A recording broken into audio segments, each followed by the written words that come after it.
Hello kids, हम लोग कक्षा 11वीं एनसीईआरटी रसायन विज्ञान का 9वां चैप्टर पढ़ रहे हैं हाइड्रोजन। इसके पिछले वीडियोस में मैंने इसकी पूरी थ्योरी आपको पढ़ा दिया है। अब मैं इसके क्वेश्चन आंसर कर रहा हूं एनसीईआरटी के। पहला क्वेश्चन है, हाइड्रोजन के इलेक्ट्रॉनिक विन्यास के आधार पर आवर्त सारणी में इसकी स्थिति को युक्ति संगत ठहराइए। देखिए, वैसे तो हाइड्रोजन को हम लोग पहले ही ग्रुप में रखते हैं, पहले समूह में रखते हैं, जिसमें lithium, sodium, potassium, rubidium, caesium है, इसमें हम रखते हैं। लेकिन अगर आप इसके गुण देखें तो ये पहले समूह यानी कि क्षारीय धातु और 17वें समूह यानी कि हैलोजन समूह, जिसमें फ्लोरीन, क्लोरीन, ब्रोमीन, आयोडीन होता है, इन दोनों से इसके गुण मैच करते हैं। और इसलिए भले ही हम इलेक्ट्रॉनिक विन्यास के आधार पर हम इसको पहले समूह में रख दिए, क्योंकि आधुनिक आवर्त सारणी में हमने किसी भी तत्व को उसके इलेक्ट्रॉनिक विन्यास के आधार पर रखा है। तो हाइड्रोजन का इलेक्ट्रॉनिक विन्यास क्या है? 1s1। ठीक है, तो जब s1 रहता है आखिरी में तो उसको हम पहले समूह में रखते हैं, s2 रहता है दूसरे समूह में रखते हैं, फिर p1 तीसरे में, ऐसे रखते जाते हैं। इसलिए ये पहले समूह में हमको रखना पड़ा है। लेकिन इसके ज्यादातर गुण जो है 17वें समूह से, fluorine, chlorine, bromine, iodine, halogen समूह से मिलते जुलता है। इसलिए हमको चाहिए कि हाइड्रोजन को भी हमको अलग से एक स्थान देना है, ऐसा चाहिए, हमको भी देना चाहिए। लेकिन हम ऐसा कर नहीं पा रहे हैं क्योंकि इलेक्ट्रॉनिक विन्यास के आधार पर हम उसको पहले समूह में हमको रखना पड़ा है। ठीक है, तो हाइड्रोजन आवर्त सारणी में स्थित प्रथम तत्व है। इसका इलेक्ट्रॉनिक विन्यास जैसा मैंने बताया 1s1 है। यह क्षार धातु की भांति, क्षार धातु में कौन है? Lithium, sodium, potassium, rubidium, caesium, पहला वाला। ये एक इलेक्ट्रॉन त्याग कर हाइड्रोजन प्लस आयन बना सकता है, क्योंकि सभी क्षारीय धातु एक इलेक्ट्रॉन त्याग सकते हैं, पहले वाले समूह वाले। यह लेकिन हैलोजन की भांति एक इलेक्ट्रॉन ग्रहण करके H- आयन भी बना सकता है। जैसे हैलोजन लोग एक इलेक्ट्रॉन लेते हैं, फ्लोरीन, क्लोरीन, ब्रोमीन, आयोडीन। क्षारीय धातु की भांति यह ऑक्साइड, हैलाइड, सल्फाइड इस तरह की चीजें बनाता है, क्योंकि धातु आसानी से ऑक्साइड, हैलाइड और सल्फाइड बनाते हैं, जितने भी धातु होते हैं। धातु का मतलब मैंने आपको बताया है कि जो आवर्त सारणी में लेफ्ट हैंड साइड में पढ़ते हैं वो सब धातु है, राइट हैंड साइड वाले अधातु है। तो धातुओं की बड़ी विशेषता है कि वो ऑक्साइड, हैलाइड, सल्फाइड आसानी से बनाते हैं। यद्यपि क्षारीय धातुओं के विपरीत इसकी आयनन एंथैल्पी उच्च होती है। आयनन एंथैल्पी का मतलब होता है इलेक्ट्रॉन देने के लिए उसको कितनी ऊर्जा चाहिए, क्योंकि आप किसी से इलेक्ट्रॉन निकालते हैं ना, तो बदले में उसको ऊर्जा देनी रहती है। तो अब जो क्षारीय धातु है ना, लिथियम, सोडियम, पोटेशियम, ये बहुत आसानी से बहुत कम ऊर्जा लेकर के इलेक्ट्रॉन दे देते हैं। लेकिन हाइड्रोजन ऐसा नहीं करता है, बल्कि हाइड्रोजन इलेक्ट्रॉन देने के लिए अत्यधिक ऊर्जा चाहता है, जैसे कि वो लोग चाहते हैं, हैलोजन लोग चाहते हैं, उन लोगों को भी ज्यादा ऊर्जा चाहिए रहती है। सामान्य स्थितियों में यह धात्विक व्यवहार प्रदर्शित नहीं करता है, जबकि पहले समूह वाले सभी धातु हैं, लिथियम, सोडियम, पोटेशियम, ये सब धातु हैं, जबकि हाइड्रोजन धातु नहीं है, ये अधातु है। वास्तव में आयनन एंथैल्पी के पदों में यह हैलोजनों के अधिक समानता प्रदर्शित करता है, क्योंकि हैलोजन ज्यादा आयनन एंथैल्पी वाले हैं, उनको ज्यादा ऊर्जा चाहिए इलेक्ट्रॉन देने के लिए। हैलोजनों के समान यह द्विपरमाणुक अणु बनाता है ना, H2 बनाता है, जैसे F2Cl2 ऐसे बनते हैं ना, वैसे ये H2 बनाता है। जबकि लिथियम, सोडियम ये Na2, Li2 ऐसा नहीं बनाते हैं। मतलब जिस ग्रुप में रखा गया है ना, उससे तो इनकी गुण कम मिलते हैं, और जिसमें नहीं रखा गया उससे ज्यादा मिलते हैं। तत्वों से क्रिया करके हाइड्राइड तथा अन्य सहसंयोजी यौगिक बनाता है। यद्यपि हैलोजनों के विपरीत इसकी क्रियाशीलता बहुत कम होती है। हैलोजन अत्यधिक क्रियाशील है, वो एक इलेक्ट्रॉन लेने के लिए बहुत उत्सुक होते हैं, इसे बहुत तेज क्रिया करते हैं। हालांकि क्षारीय धातु भी तेज क्रिया करते हैं, वो एक इलेक्ट्रॉन देने की क्रिया बहुत तेजी से करते हैं, लेकिन ये दोनों क्रियाएं थोड़ा सा धीमे करते हैं। अतः उपरोक्त गुणों के आधार पर आवर्त सारणी में हाइड्रोजन को क्षार धातुओं के साथ वर्ग 1 तथा प्रथम आवर्त अथवा हैलोजनों के साथ वर्ग 17 और प्रथम आवर्त में रखना चाहिए। ठीक है, तो आप दोनों जगह में कहीं भी रख सकते हैं। आप हाइड्रोजन के मेरे पहले लेक्चर को आप देखिए, उसमें ये सब चीज को बहुत अच्छे से बताया था मैंने। यद्यपि क्षार धातुओं तथा हैलोजनों के साथ गुणों में समानता के साथ साथ यह क्षार धातुओं तथा हैलोजनों के साथ गुणों में विभिन्नता भी दर्शाता है, अतः इसे आवर्त सारणी में पृथक स्थान देना चाहिए। मतलब वो क्षारीय धातुओं से समानता और असमानता, हैलोजनों से समानता और असमानता दोनों दिखाता है, मतलब पूरी तरह से किसी से मैच नहीं करता, तो हमको अलग अलग देना चाहिए, लेकिन हमने ऐसा अभी तक नहीं किया है। फ्यूचर में कुछ होगा तो देखा जाएगा। हाइड्रोजनों के समस्थानिकों के नाम लिखिए तथा बताइए कि इन समस्थानिकों का द्रव्यमान अनुपात क्या है। समस्थानिक तो आप समझते हैं, किसी एक तत्व के जो समस्थानिक होते हैं उनके परमाणु क्रमांक एक ही होते हैं, बराबर एक जैसे, क्योंकि किसी भी तत्व की पहचान उसकी परमाणु क्रमांक है। जैसे हाइड्रोजन का परमाणु क्रमांक एक है, तो उसके जितने भी समस्थानिक है उनका परमाणु क्रमांक तो एक ही रहेगा, उसमें प्रोटॉन और इलेक्ट्रॉन की संख्या एक ही रहेगी, लेकिन उनके परमाणु द्रव्यमान अलग अलग होते हैं, क्योंकि उनमें न्यूट्रॉनों की संख्या अलग अलग होती है। ठीक है, तो हाइड्रोजन के 3 समस्थानिक हैं।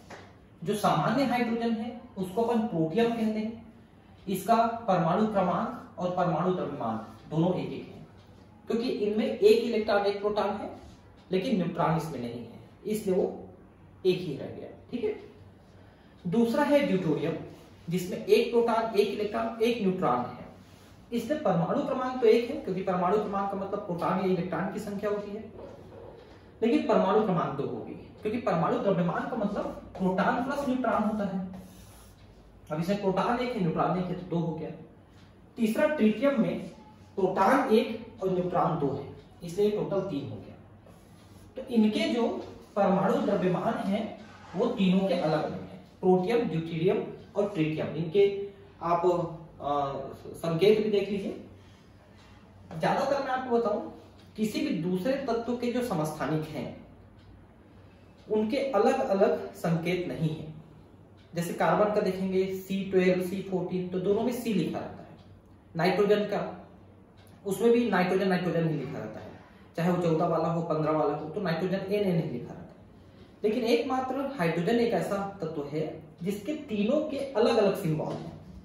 जो कॉमन हाइड्रोजन प्रोटियम है उसके लिए H, ड्यूटेरियम के लिए T और ट्रिटियम के लिए T, ये 3 सिंबल हम उपयोग करते हैं। अब इनका द्रव्यमान अनुपात पूछा है, तो इसका द्रव्यमान 1 है, इसका 2 है और इसका 3 है ना। तो देखिए 1 2 3 ये अनुपात है इसका, है ना। हालांकि द्रव्यमान जो है एग्जैक्टली 1 या 2 या 3 नहीं है, थोड़े बहुत इसमें दशमलव के साथ भी लगे हुए हैं, ये हमने लेक्चर्स में देखा भी है, तो आप उसको पूरा लिख सकते हो, है ना, चाहे तो, लेकिन वो 1 2 3 के अनुपात में बैठ रहा है।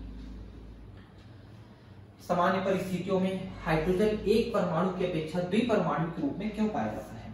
जैसे हाइड्रोजन H नहीं रहता बल्कि H2 के रूप में रहता है, इसको पूछ रहा है। तो सीधा सा मतलब ये है कि इसका जो प्रथम कोश है उसमें 1 इलेक्ट्रॉन है और प्रथम कोश को पूरा करने के लिए 2 इलेक्ट्रॉन चाहिए रहता है।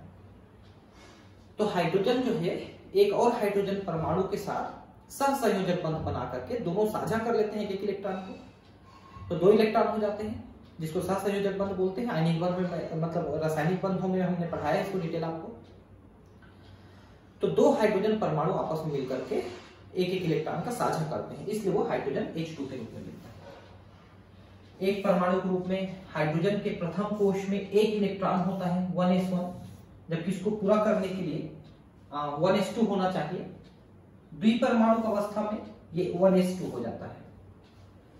इसका तात्पर्य यह है कि द्विपरमाणु रूप में हाइड्रोजन H2 उत्कृष्ट गैस हीलियम का विन्यास प्राप्त कर लेता है।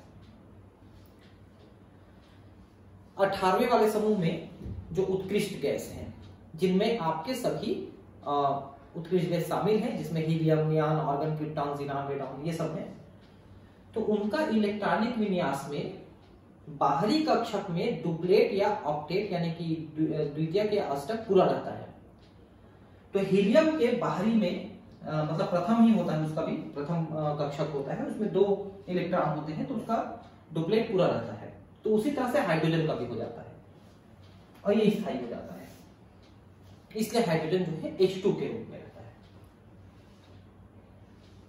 प्रथम कक्षक को पूरा करने के लिए सहसंयोजक बंध बनाता है। कोल गैसीकरण से प्राप्त डाई हाइड्रोजन का उत्पादन कैसे बढ़ाया जा सकता है? देखिए, कोल गैसीकरण अभिक्रिया में जल की वाष्प को प्रवाहित करके CO और H2 का मिश्रण बनाया जाता है, जिसे सीन गैस भी कहा जाता है या वाटर गैस कहा जाता है।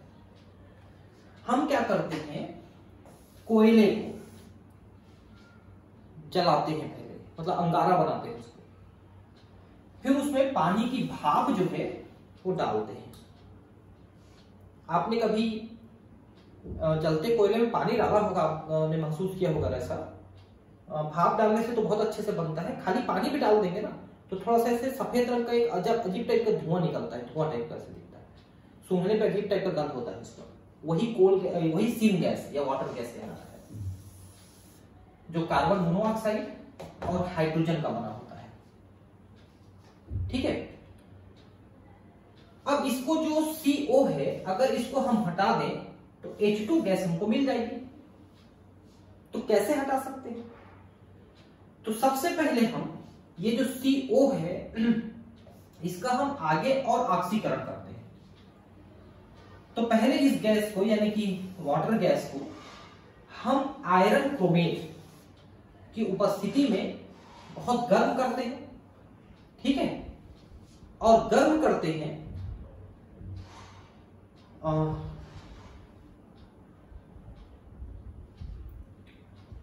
एक मिनट। ठीक है, H2O मतलब भाप और मिलाकर के उसमें जो ये सीन गैस है इसमें हम भाप मिला देते हैं, क्योंकि H2O मिलाया हुआ है ना, ध्यान देंगे थोड़ा सा। तो इसको हम क्रिया कराएं तो ये जो ऑक्सीजन H2O का है ये इसमें चला जाता है और ये CO2 हो जाता है और ये H2 अलग हो जाता है। तो कार्बन मोनोऑक्साइड या CO2 के निकलने के साथ ही अभिक्रिया अग्र दिशा में विस्थापित हो जाती है और H2 गैस अधिक मिलने लगती है। मतलब वाटर गैस जो बनती है ना, उसमें भाप और मिला करके उसको गर्म कर दें आयरन क्रोमेट की उपस्थिति में तो CO2 बच जाता है, और CO2 को रिमूव करते जाएंगे तो CO2 और H2 ना थोड़ा सा अलग अलग होने लगता है। तो CO2 को निकालते जाएंगे वहां से तो ये प्रक्रिया आगे बढ़ती जाएगी और हाइड्रोजन आपको मिलते चले जाएगा। ठीक, विद्युत अपघट्य विधि द्वारा डाई हाइड्रोजन बृहद स्तर पर किस प्रकार बनाई जाती है? इस प्रक्रम में विद्युत अपघट्य की क्या भूमिका है? देखिए, विद्युत अपघटन तो आप समझते होंगे कि कोई भी जो विद्युत अपघट्य है उसमें अगर हम DC करंट प्रवाहित करते हैं तो वो उसका अपघटन हो जाता है, वो टूट जाता है, अपने परमाणुओं में टूट जाता है। तो हम जल का अम्लीकरण करते हैं, क्योंकि एकदम शुद्ध जल इलेक्ट्रिक का परिवहन नहीं करता है, वो कुचालक होता है। तो अगर हम जल में थोड़ी सी अम्ल या थोड़ी सी क्षार मिला दें तो विद्युत की सुचालक हो जाती है और उसका विद्युत अपघटन चालू हो जाता है। वही विद्युत अपघट्य का कार्य होता है जो पूछ रहा है यहां पर, विद्युत का संचालन करना, उसको सुचालक बनाना। तो सबसे पहले हम जल का अम्लीकरण करते हैं और इस जल में हम 2 इलेक्ट्रोड डुबाते हैं प्लेटिनम का, क्योंकि प्लेटिनम क्रिया नहीं करती है। दूसरे किसी का अगर हम डुबा देंगे तो खुद क्रिया कर लेगी हाइड्रोजन के साथ, और उसे विद्युत प्रवाहित करते हैं तो हाइड्रोजन और ऑक्सीजन दोनों अलग अलग इलेक्ट्रोड में निकलने लगते हैं। ठीक है, और विद्युत अपघट्य की भूमिका यहाँ पर जल का चालन करना है। तो जल का चालन करना नहीं है, यहाँ पर ये विद्युत का चालन करना है। ये थोड़ा सा सुधार में इसको जल को सुचालक बनाना है, ऐसा लिख लीजिए, जल को सुचालक बनाना है। ठीक है, ये इसका काम है, क्योंकि शुद्ध जल जो है वो जल का कुचालक होता है। तो अम्ल जो मिलाते हैं वही विद्युत अपघट्य का कार्य करता है और जल को सुचालक बना देता है। निम्नलिखित समीकरणों को पूरा करिए। तो हाइड्रोजन का जो है धातु ऑक्साइड के साथ क्रिया होता है तो क्या होता है ना, ये जल गैस है, देख सकते हैं आप। इसका उत्प्रेरक की उपस्थिति में गर्म करते हैं तो क्या होता है, अभी थोड़ा देर पहले हमने पढ़ा। और ये जो प्रोपेन है इसका जल के साथ क्रिया करने पर क्या होता है, मतलब भाप के साथ क्रिया करने पर। और जिंक जो है सोडियम हाइड्रोक्साइड के साथ गर्म करने पर क्या होता है, इनको हमको पूरा करना है। तो ये पूरा किया हुआ लिखा है यहाँ पर, आप देख सकते हैं कि जो हाइड्रोजन है वो धातु ऑक्साइड के साथ क्रिया करता है तो हाइड्रोजन ऑक्सीजन को इसमें से ले लेता है और जल बना लेता है और साथ में ये धातु मुक्त हो जाती है। ठीक है, तो इसमें जो ये छोटे राइटिंग के नीचे जो लिखा है आइकन में, ये जो है इसके परमाणुओं की अणुओं की संख्या है, तो वो आप चेंज कर सकते हैं उसमें। ठीक है, अगर हम भाप गैस को CO उत्प्रेरक की उपस्थिति में गर्म करते हैं, कार्बन मोनोऑक्साइड की उपस्थिति में, तो मेथिल अल्कोहल बनता है। यानी मेथिल अल्कोहल बनाना बहुत सस्ता पड़ता है। मैं आपको एक चीज बता रहा हूं, आप लोग हमेशा न्यूज पढ़ते हो, अभी गुजरात में भी आज जो है 29 मई है 2021, तो आज की ही न्यूज में मैंने पढ़ा कि गुजरात में अहमदाबाद के पास कहीं पर जहरीली शराब पीने से करीब 20 लोगों की मृत्यु हो गई है। जहरीली शराब क्या होता है पता है? मेथिल अल्कोहल मिला हुआ, क्योंकि जो ऐसी शराब होती है उसमें एथिल अल्कोहल होता है C2H5OH, लेकिन अगर मेथिल अल्कोहल मिल गया उसमें तो जहरीली हो जाती है। थोड़ा सा भी पी लेने से अंधा और पैरालिसिस हो जाता है, थोड़ा भी ज्यादा पी ले तो मर जाता है इंसान। तो ये बहुत सस्ता पड़ता है, ये 10 रुपए लीटर का पड़ता है और वो 50 रुपए लीटर का पड़ता है। तो इसको बना के मिला देते हैं लोग प्रॉफिट लेने के लिए, तो जहरीला हो जाता है, व्यक्ति मर जाता है। ठीक है, अब बात ये है भाई कि कोई शराब पीता है तो ज्यादातर उसके साथ किसी दूसरे व्यक्ति का ज्यादा कुछ सहानुभूति होता नहीं है, इसलिए इस पे कोई ज्यादा हो हल्ला मचता नहीं है कि अरे शराबी तो था, मर गया, कोई दिक्कत नहीं, इस टाइप का बोल देते हैं लोग। लेकिन सोचो कि उसके परिवार वालों की क्या स्थिति हो, मरने वाला तो मर गया दारू पी के, लेकिन जो परिवार वाले हैं उनकी क्या होती है। तो सरकार को इस पे काफी कड़े कदम उठाने चाहिए, ऐसा मेरा मानना है।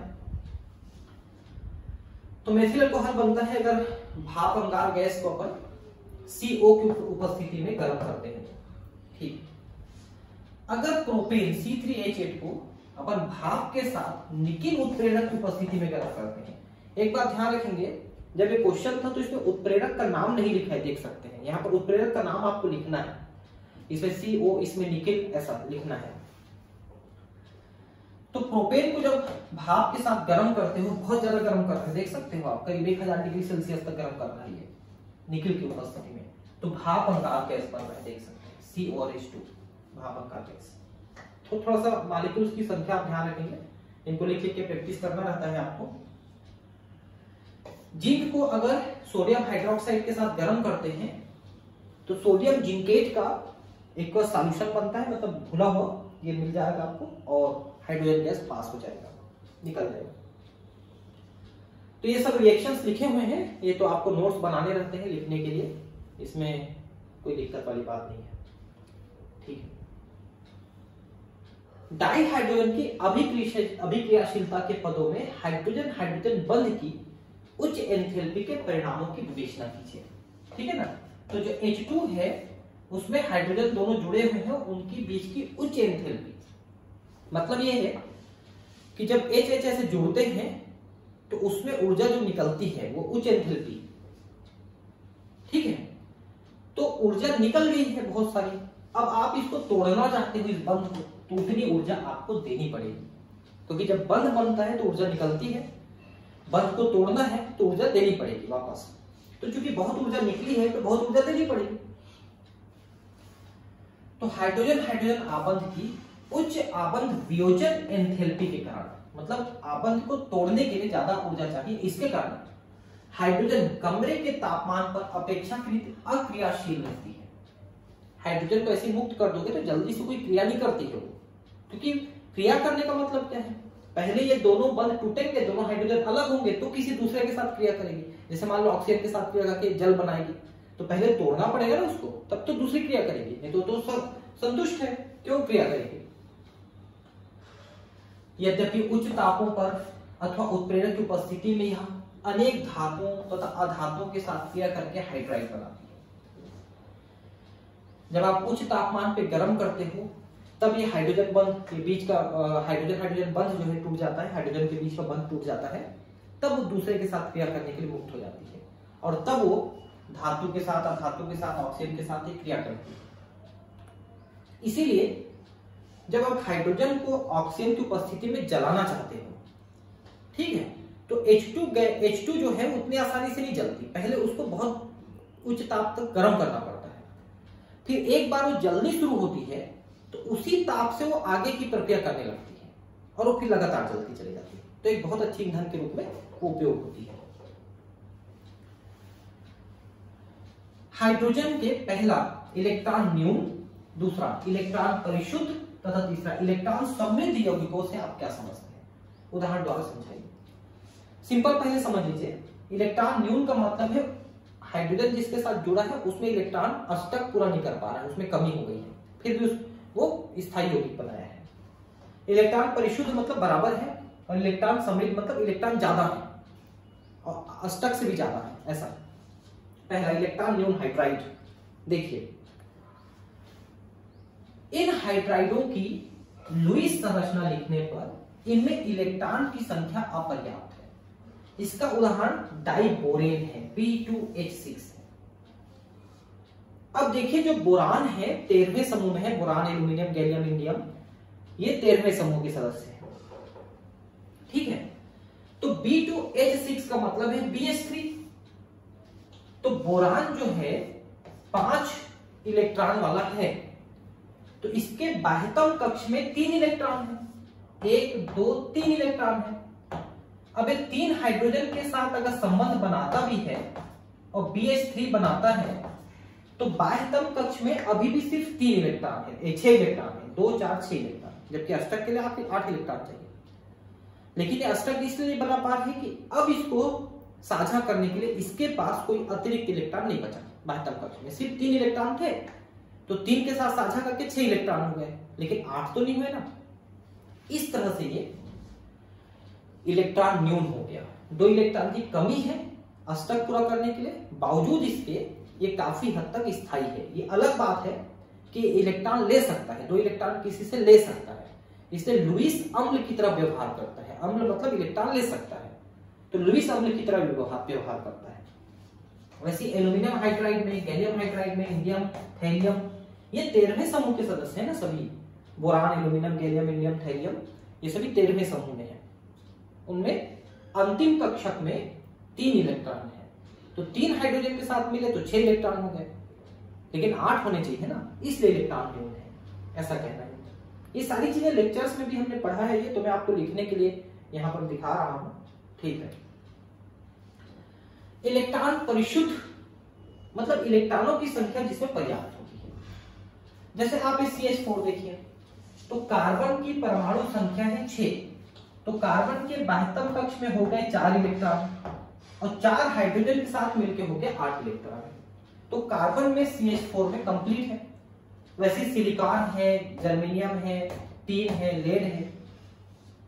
तो 14वें समूह के तत्व, ये सभी कार्बन, सिलिकॉन, जर्मेनियम, टीन और लेड, ये सभी 14वें तत्व, 14वें समूह के तत्व हैं।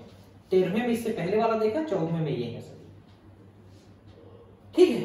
तो इनके बाह्यतम कक्ष में 4 इलेक्ट्रॉन है, 4 और मिल गए तो 8 इलेक्ट्रॉन हो गए, तो इलेक्ट्रॉनों की संख्या अष्टक के लिए पर्याप्त हो गई, इसलिए इनको इलेक्ट्रॉन परिशुद्ध हाइड्राइड हम कहते हैं, जो ये लोग बनाते हैं, ठीक है। अब इलेक्ट्रॉन समृद्ध, इन हाइड्राइडों में उपस्थित केंद्रीय परमाणु पर इलेक्ट्रॉन अधिक एकाकी इलेक्ट्रॉन युग्म उपस्थित होते हैं, मतलब इनके पास अतिरिक्त इलेक्ट्रॉन है। देखिए कैसे, आवर्त सारणी के वर्ग 15, वर्ग 16, वर्ग 17, अभी तक 14 नंबर तक देखा हमने, अब 15, 16, 17 को देखिए। इनमें एक्स्ट्रा यानी इन तत्वों के हाइड्राइड इलेक्ट्रॉन समृद्ध हाइड्राइड्स कहलाते हैं। अब इसमें एग्जांपल तो नहीं दिया है, आप इनको पढ़ सकते हैं कि कैसे इनमें एक्स्ट्रा होता है, ठीक है। जैसे 15 में आपका नाइट्रोजन है, 16 में ऑक्सीजन है, 17 में फ्लोरीन है। तो इनके पास बाह्यतम कक्ष में भी, जैसे देखिए नाइट्रोजन का मैं आपको बताता हूं, नाइट्रोजन का परमाणु क्रमांक है 7, ठीक है। तो बाह्यतम कक्ष में कितना हुआ, बाह्यतम कक्ष में हो गया 5, तो ये 2 हो गए, 3 हो गया, 4 हो गया और ये 5 हो गया, ठीक है। नाइट्रोजन के बाह्यतम कक्ष में 5 हो गया। अब इसके पास 3 इलेक्ट्रॉन की कमी है, तो 3 हाइड्रोजन के साथ मिला और ये NH3 बनाया, देखिए NH3 बना लिया, तो अब अष्टक पूरा हो गया। देखिए 2 4 6 8 अष्टक पूरा हो गया। लेकिन इनमें बंध इलेक्ट्रॉन युग्म और एकाकी इलेक्ट्रॉन युग्म दोनों उपस्थित है। मतलब ये है कि ये जो 3 जोड़े हैं, इन 3 जोड़े इलेक्ट्रॉनों ने तो बंध बनाने में भाग लिया है, इसलिए ये बंध युग्म है।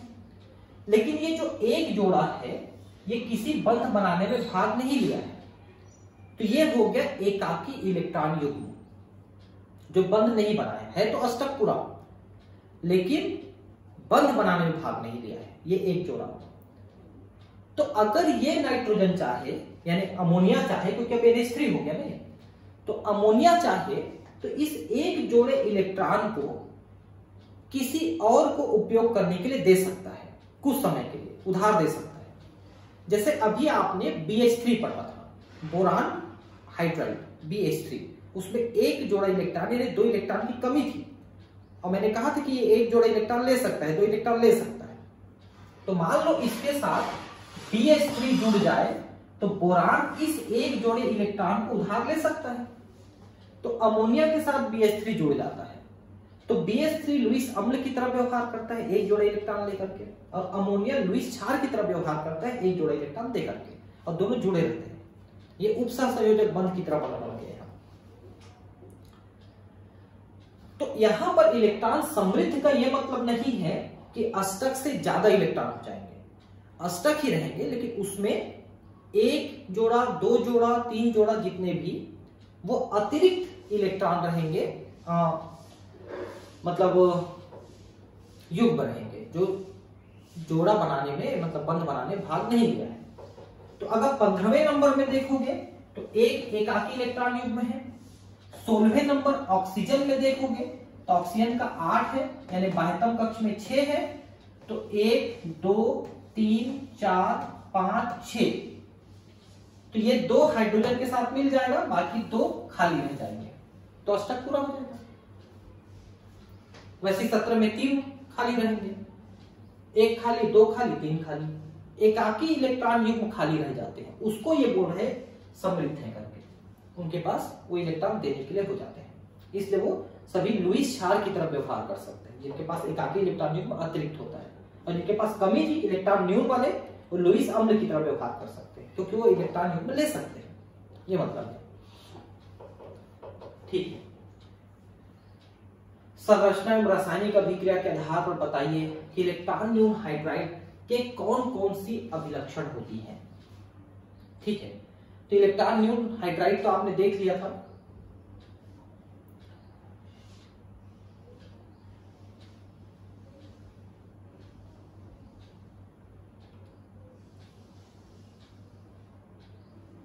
ठीक है, इलेक्ट्रॉन न्यून हाइड्राइडों में सामान्य सहसंयोजी बंध के निर्माण हेतु इलेक्ट्रॉनों की संख्या पर्याप्त नहीं होती है। यहां पर BF3 लिख दिया है, इसको BH3 लिखना था एक्चुअली, ये थोड़ा सा गड़बड़ लिख दिया है क्योंकि हम हाइड्राइड पढ़ रहे हैं ना, हाइड्राइड, तो ये BH3 होना चाहिए ना, इसको H कर लेना, F को H कर लेना, ये देखिए BH3 पहले भी पढ़े हैं पर, तो ये BH3 है।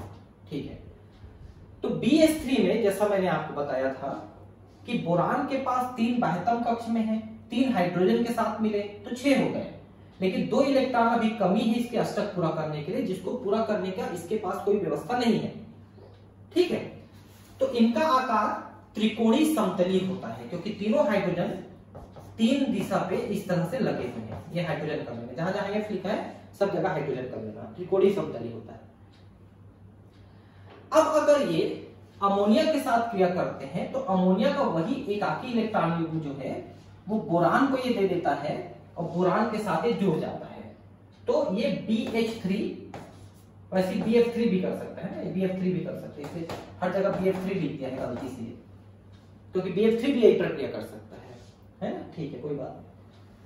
तो BH3 इलेक्ट्रॉन न्यून लुईस अम्ल है और NH3 इलेक्ट्रॉन समृद्ध लुईस क्षार है, तो एक जोड़ा इलेक्ट्रॉन एकाकी युग्म इसको दे दिया और ये जुड़ गया। अब मान लो ये आपस में भी जुड़ना चाहे तो BH3 आपस में जुड़ के B2H6 बना लेते हैं, इस तरह से भी बना लेते हैं।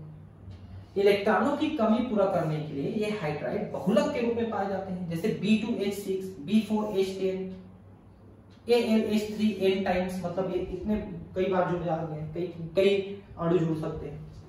ये हाइड्राइड अत्यधिक क्रियाशील होते हैं। ये धातु और धातुओं उनके यौगिकों के साथ सुगमता पूर्वक क्रिया करते हैं।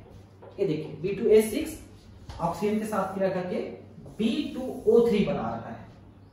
अब इसका स्टेप पूरा हो जाएगा और H2O बना रहा है, तो बहुत तेजी से क्रिया कर सकते हैं। ठीक है, तो यहां पर ना मैंने बताया जो उसको थोड़ा ध्यान रखेंगे, है ना, H कर लेंगे इसको। क्या आप आशा करते हैं कि CnH2n2 ये किसका फार्मूला है पता है? एल्केन, जैसे मीथेन, इथेन, प्रोपेन, ब्यूटेन, है ना। कार्बनिक हाइड्राइड लुईस अम्ल या लुईस क्षार की भांति कार्य करेंगे। अपने उत्तर को युक्ति संगत ठहराइए। ठीक है, तो ये जो हाइड्रोकार्बन है जो कि एल्केन कहलाते हैं, कि कार्बन हाइड्राइड मतलब एल्केन के हाइड्राइड्स इलेक्ट्रॉन समृद्ध हाइड्राइड है। इनके पास एकाकी इलेक्ट्रॉन युग्म खाली पड़े हुए मिलते हैं। इनके पास सहसंयोजी आबंध बनाने हेतु पर्याप्त इलेक्ट्रॉन है, अतः ये न तो लुईस अम्ल है न तो लुईस क्षार की भांति व्यवहार करेंगे। इलेक्ट्रॉन समृद्ध नहीं बोलेंगे इसको, अपन इसको एक मिनट, इलेक्ट्रॉन परिशुद्ध बोलेंगे। ये गलत लिखा है फिर से एक जगह। एक्चुअली मैंने किसी बुक से इसको लिया है, मतलब वेबसाइट से, तो वहां पर कुछ गलतियां लिखी हुई हैं, कोई बात नहीं, हम सुधार रहे हैं। तो यहां पर ये जो है इलेक्ट्रॉन परिशुद्ध हाइड्राइड है। इनके पास एकाकी इलेक्ट्रॉन युग्म नहीं है, परिशुद्ध है ये। ठीक है, तो अतिरिक्त युग्म नहीं होने के कारण से न तो इलेक्ट्रॉन दे सकते हैं न ले सकते, बराबर है इनके पास। ठीक है, नेक्स्ट, अरस समीकरण मितीय हाइड्राइड नॉन स्टोइकियोमेट्रिक हाइड्राइड से आप क्या समझते हैं? क्या आप क्षारीय धातुओं से ऐसे यौगिकों की आशा करते हैं? अपने उत्तर को न्याय संगत ठहराइए। ठीक है, देखिए ये जो अरस समीकरणीय जो हाइड्राइड हैं, ये बनते हैं डी ब्लॉक के तत्व 7, 8, 9 की धातुओं को छोड़कर तथा एफ ब्लॉक के तत्वों द्वारा बनते हैं। देखिए डी ब्लॉक जो है इसमें जो है 3 से शुरू होता है, उसमें 7, 8, 9 को छोड़ दें अपन। 7, 8, 9 में मैंगनीज, आयरन और कोबाल्ट वाला ग्रुप है। इसके अलावा एफ ब्लॉक के तत्व जो नीचे में लिखे गए हैं उनको छोड़ दें, तो बाकी सभी डी ब्लॉक के तत्व छोड़ेंगे नहीं, एफ ब्लॉक को शामिल करेंगे। डी ब्लॉक में सिर्फ 3 को छोड़ेंगे और पूरा डी ब्लॉक लेंगे और पूरा एफ ब्लॉक लेंगे। ठीक है, तो वो सभी अरस समीकरणीय हाइड्राइड बनाते हैं। ठीक है, हाइड्राइड सदैव अरस समीकरणीय अर्थात हाइड्रोजन की कमी वाले होते हैं। इन हाइड्राइडों में हाइड्रोजन परमाणु अंतरकाशी स्थानों को घेरता है। अरस समीकरण मितीय का मतलब यह होता है कि जितनी संख्या वहां पर होनी चाहिए उतनी संख्या हाइड्रोजन की उपस्थित नहीं है, उसकी कमी है, और वो उनके बीच बीच के खाली स्थानों में घुसे हैं, तो कुछ जगह खाली रह जाती है। जैसे यहां पर आप देखिए कि ये दशमलव में आ रहे हैं, देखिए दशमलव में। जैसे लैंथेनम हाइड्राइड में हाइड्रोजन 2.887 लिखा है, ये 3 नहीं लिखा है, 2 नहीं लिखा है। वैसे इसमें 2.55, इसमें 1.8, इसमें दोनों में 0.6 से, मतलब ये हाइड्रोजन 0.6 से 0.8 तक होता है। ये अरस समीकरण मितीय है, भिन्नात्मक में रहेगा, मतलब ये है संपूर्ण संख्या नहीं रहेगी। इस प्रकार के हाइड्राइड क्षारीय धातुओं द्वारा नहीं प्राप्त किए जा सकते। लिथियम, सोडियम, पोटेशियम, रुबिडियम इस तरह से नहीं बनाते हैं। क्षारीय धातुओं द्वारा आयनिक अथवा लमड़ी हाइड्राइड प्राप्त होते हैं, जिसमें मतलब वो हाइड्रोजन देते हैं, सॉरी इलेक्ट्रॉन देते हैं। जैसे लिथियम, सोडियम, पोटेशियम ये इलेक्ट्रॉन देंगे और हाइड्रोजन इलेक्ट्रॉन लेंगे, उस टाइप का बनता है। जो रस समीकरण मितीय होते हैं जिनमें संख्या पर्याप्त होती है, 1 या 2 या 3 इस टाइप की होती है। क्षारीय धातुएं अत्यधिक धन विद्युती होती हैं, ये एक इलेक्ट्रॉन देना चाहते हैं, ये इलेक्ट्रॉन हाइड्रोजन परमाणु को दे देते हैं और H- आयन बनता है, हाइड्राइड आयन बनता है। ये हाइड्राइड आयन जालक की रिक्तियों में समा जाते हैं। जालक क्या होता है पता है? जालक मैंने बताया था क्रिस्टल लैटिस, मतलब जो धातु के परमाणु होते हैं जो एक प्रकार से आयन के रूप में होते हैं, वो निश्चित रूप से ऐसे अरेंज्ड होते हैं, वो जालक कहलाते हैं। उनके बीच बीच में खाली जगह होती है, उसे अंतराकाशीय अवकाश कहते हैं। वहां पर हाइड्रोजन चूंकि बहुत छोटा परमाणु है तो घुस जाता है बीच बीच में, तो एक्स्ट्रा जगह नहीं लेता है, वो उसी में समा जाता है उतने में, इसलिए उसका वॉल्यूम नहीं बढ़ता है जिसमें हाइड्रोजन घुसता है। हाइड्रोजन भंडारण के लिए धात्विक हाइड्राइड किस प्रकार उपयोगी है, समझाइए। देखिए, हाइड्रोजन को अगर हम साधारण धातु के साथ हम रखेंगे, उसमें सिलेंडर में रखेंगे तो उसके साथ क्रिया कर लेगा। कुछ धातुएं जैसे पैलेडियम है, प्लेटिनम है, जो बहुत कम क्रियाशील नहीं है, आदि अपनी हाइड्राइड बनाने वाली सतह पर हाइड्रोजन के विशाल आयतन को अवशोषित करने की क्षमता रखते हैं। ठीक है, मतलब पैलेडियम, प्लेटिनम हाइड्रोजन को अवशोषित कर लेते हैं। वास्तव में हाइड्रोजन परमाणुओं के रूप में धातु की पृष्ठ पर वियोजित हो जाते हैं। वियोजित मतलब समा जाते हैं। इन परमाणुओं को समायोजित करने के लिए धातु जालक फैल जाता है और गर्म करने पर अधिक अस्थायी हो जाता है। जालक फैल जाएगा, उसके अंतराकाशीय अवकाश बढ़ जाते हैं जिसमें हाइड्रोजन समा जाता है, तो बहुत सारे हाइड्रोजन को अवशोषित कर लेते हैं। लेकिन गर्म कर दोगे तो निकल जाएगा हाइड्रोजन। हाइड्राइड हाइड्रोजन मुक्त करके पुनः धात्विक अवस्था में परिवर्तित हो जाता है। गर्म करोगे तो पुनः हाइड्रोजन निकल जाएगा। मतलब यह है कि अगर हम ठंडे कंडीशन में अगर हम प्लेटिनम, पैलेडियम में हम हाइड्रोजन को रखें और थोड़ा गर्म कर दें तो हाइड्रोजन निकल जाएगा। इस तरह से उत्पन्न हाइड्रोजन ईंधन की तरह प्रयुक्त हाइड्रोजन के संग्रहण एवं परिवहन में प्रयुक्त की जा सकती है। अतः धातु हाइड्रोजन अर्थव्यवस्था में बहुत उपयोगी भूमिका निभाता है। प्लेटिनम, पैलेडियम की सिलेंडर रखें, उसको ठंडी अवस्था में रखें तो बहुत सारा हाइड्रोजन अवशोषित कर लेगा। फिर जब हाइड्रोजन चाहिए तो उसको थोड़ा हल्का सा गर्म कर देंगे तो हाइड्रोजन निकल जाएगा। बस उस तरह से हम हाइड्रोजन का भंडारण और परिवहन कर सकते हैं। हाइड्रोजन का ये थोड़ा सा डिफिकल्ट प्रोसेस है, पता है हाइड्रोजन के लिए। हाइड्रोजन फ्यूचर का जरूर ईंधन कहलाता है, लेकिन बहुत सारी प्रॉब्लम है। इसको मैंने आखिरी वीडियो में आपको बताया था कि क्या प्रॉब्लम है। बर्तन और वेल्डिंग में परमाणुवी हाइड्रोजन अथवा ऑक्सी हाइड्रोजन टॉर्च किस प्रकार कार्य करती है, समझाइए। तो सीधा सा मतलब है कि हाइड्रोजन गैस जो बनती है, परमाणु हाइड्रोजन रहती है, वो तुरंत ऑक्सीजन के साथ क्रिया करती है और बहुत सारी ऊर्जा मुक्त करती है। उसी से हम वेल्डिंग करते हैं, गैस वेल्डिंग, है ना। धात्विक हाइड्राइडों में हाइड्रोजन परमाणु के रूप में अधिशोषित हो जाता है। संक्रमण धातुओं में हाइड्रोजन परमाणु के इस अधिशोषण का प्रयोग हाइड्रोजन भंडारण के रूप में करते हैं। संक्रमण धातु जैसे प्लेटिनम, पैलेडियम हम बात किए थे। पैलेडियम, प्लेटिनम जैसी धातुएं हाइड्रोजन के बृहद आयतन को समायोजित कर सकती हैं। इस गुण की हाइड्रोजन भंडार तथा ऊर्जा स्रोत के रूप में प्रयोग की प्रबल संभावना है। धात्विक हाइड्राइड गर्म करने पर अपघटित होकर हाइड्रोजन तथा अंतिम धातु देते हैं। तो इसका मतलब यह है कि हाइड्रोजन मुक्त कर रहे हैं, उसका प्रयोग हम लोग जलाने के लिए करते हैं वेल्डिंग में, और उससे काफी ऊर्जा निकलती है। हाइड्रोजन टॉर्च का मतलब वो जो फ्लेम निकलती है उसे हाइड्रोजन टॉर्च कहते हैं। आपने देखा होगा वेल्डिंग करते हुए, वैसे आग जलते रहती सिरे पर, ऐसे जो तांबे का जो कॉपर का वायर होता है उसको पिघलाती है, फिर वो फैला देती है तो वेल्डिंग हो जाती है। गैस वेल्डिंग कहते हैं उसको। एक इलेक्ट्रिक वेल्डिंग होती है जिसमें ऐसे रॉड रहती है, उसको टच करते ही बहुत जोर से स्पार्किंग करती है, चुर करके एकदम, और वो पिघल के फैल जाती है। तो दो प्रकार की वेल्डिंग होती है, गैस वेल्डिंग की बात कर रहे हैं। अमोनिया, जल तथा हाइड्रोजन फ्लोराइड में से किसका हाइड्रोजन बंध का परिमाण उच्चतम अपेक्षित है और क्यों? देखिए, हाइड्रोजन बंध का मतलब क्या है तो आप समझ रहे होंगे। हाइड्रोजन बंध मैंने पढ़ाया है बंध वाले चैप्टर में। हाइड्रोजन बंध में क्या होता है कि जो सहसंयोजिक बंध के इलेक्ट्रॉन होते हैं जो साझा किए रहते हैं, जैसे मैंने 1 रुपया दिया, आपने 1 रुपया दिया, 2 रुपए बीच में होना चाहिए। लेकिन आप ज्यादा ताकत वाले हो तो आपने 2 रुपए को थोड़ा अपने तरफ खींच लिया, बोला ये मेरे तरफ रहेगा, तेरा अपना समझ लेना, कोई दिक्कत नहीं, लेकिन है मेरे तरफ ये।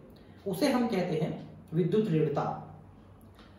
मतलब साझे के इलेक्ट्रॉन युग्म को अपनी तरफ आकर्षित करने की जो क्षमता होती है उसे विद्युत ऋणता कहते हैं। सबसे ज्यादा विद्युत ऋणता होती है फ्लोरीन में, उसके बाद ऑक्सीजन में, उसके बाद नाइट्रोजन में। तो जब ये हाइड्रोजन बंध बनाते हैं इनके अंतर्गत HF, H2O, NH3 में, तो जहां पर ज्यादा विद्युत ऋणता रहेगी वहां पर हाइड्रोजन बंध ज्यादा पावरफुल बनेगा, है ना। तो यहाँ पर HF का हाइड्रोजन बन ज्यादा, उसके बाद H2 और उसके बाद NH3, इसलिए HF ठोस अवस्था में, ये जल अवस्था में और ये गैस अवस्था में होती है समानुपात में। फ्लोरीन की विद्युत ऋणता अधिकतम है, अतः HF में हाइड्रोजन पर धन आवेश और फ्लोरीन पर ऋण आवेश का परिणाम सर्वाधिक होगा, जिसके कारण से हाइड्रोजन माइनस आबंध का स्थिर विद्युत आकर्षण बल HF में अधिकतम होगा। इसको समझने के लिए और डिटेल समझने के लिए आपको आबंध वाली चैप्टर पे आपको जाना पड़ेगा और उसके वीडियोस को देखना है। आप देखे होंगे तभी आप लगातार वीडियो देखते आ रहे हैं। अनफॉर्चुनेटली थोड़ी व्यस्तता और थोड़ी स्वास्थ्य की समस्याओं के कारण से मैं कंटिन्यू वीडियो नहीं बना पाता हूँ, लेकिन मैं कोशिश कर रहा हूँ आपकी सेवाएं में जारी रखूं ताकि अधिक से आपको प्रॉफिट हो सके। ठीक है, एक और कर लेते हैं, उसके बाद अगले क्लास में करेंगे बाकी को। लवणीय हाइड्राइड जल के साथ प्रबल अभिक्रिया करके झाग उत्पन्न करती है, क्या इसमें CO2 जो अग्निशामक है का उपयोग हम कर सकते हैं, समझाइए। लवण हाइड्राइड जैसे सोडियम हाइड्राइड, कैल्शियम हाइड्राइड जल के साथ क्रिया करता है तो अभिक्रिया इतनी ज्यादा ऊष्मक्षेपी होती है कि उत्पन्न हाइड्रोजन आग पकड़ लेती है। ये देखिए सोडियम हाइड्राइड H2O के साथ क्रिया करके सोडियम हाइड्रोक्साइड और H2 और बहुत ज्यादा ऊष्मा तो आग पकड़ लेगी, हाइड्रोजन उसी ऊष्मा से आग पकड़ लेगी। कैल्शियम हाइड्राइड इसी तरह से कैल्शियम हाइड्रोक्साइड बना के हाइड्रोजन मुक्त करती है। प्रायः अग्निशामक के रूप में प्रयोग किए जाने वाले CO2 गैस को इस स्थिति में प्रयोग नहीं किया जा सकता, मतलब इस आग को बुझाने में प्रयुक्त नहीं कर सकते, क्योंकि अगर हम इसका प्रयोग करें तो ये जो हाइड्रोक्साइड बना है ना, ये उस CO2 को अवशोषित कर लेगी और आग को बुझने ही नहीं देगी। ये देखिए सोडियम हाइड्रोक्साइड CO2 को अवशोषित करके सोडियम कार्बोनेट और H2O बना रहा है, तो कार्बोनेट बन जा रही है और कार्बोनेट बन जा रही है तो फिर तो ये क्रिया और तेज आगे बढ़ेगी। क्यों? क्योंकि ये सोडियम हाइड्रोक्साइड आप हटा दे रहे हो तो ये प्रक्रिया और आगे बढ़ेगी, और ज्यादा उसमें उत्पन्न होगी, और ज्यादा हाइड्रोजन उत्पन्न होगी, तो और आग तेज पकड़ेगी। तो एक तो CO2 यूज हो गया और दूसरा सोडियम हाइड्रोक्साइड हट गया, तो प्रक्रिया और तेज हो रही है और ज्यादा तेज आग पकड़ेगी। तो CO2 का प्रयोग हम इसमें सीज फायर के रूप में नहीं कर सकते। ठीक है, तो अब बाकी चीजें हम नेक्स्ट क्लास में पढ़ लेंगे। इसको यहीं पर खत्म करते हैं। Thank you.